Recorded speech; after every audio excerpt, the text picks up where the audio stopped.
One of the biggest challenges right now is that there are a lot of specialized, highly specialized providers, and they do great work.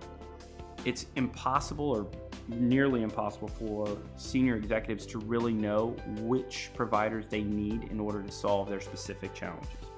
The second challenge that I see is that they're highly focused on the defense of their network and understanding what is on their network right now.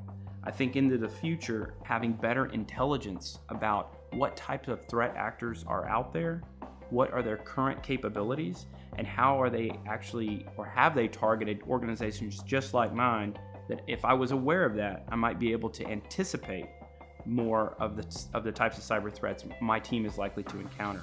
So I think there's going to be a move to more anticipatory intelligence rather than defensive posturing and looking for scripts or malware or things like that on your network. I think this is a post fence line kind of environment. It's not good enough to put the fence line up anymore. In the future, companies and organizations are going to have to be looking outside the fence line on the horizon for the types of threats that are either demonstrated today or that are currently under development that can hurt them tomorrow. One, Innovate Strategy has a 5-part framework that we use with all of our clients.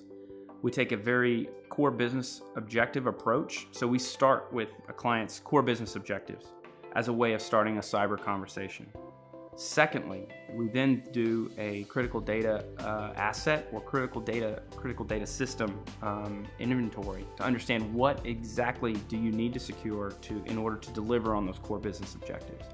The next thing we do is look at how you're currently postured from a security perspective against threats that we've identified and are tracking globally in real time to be able to mitigate the risk of a breach or an attack or a hack on those critical data assets.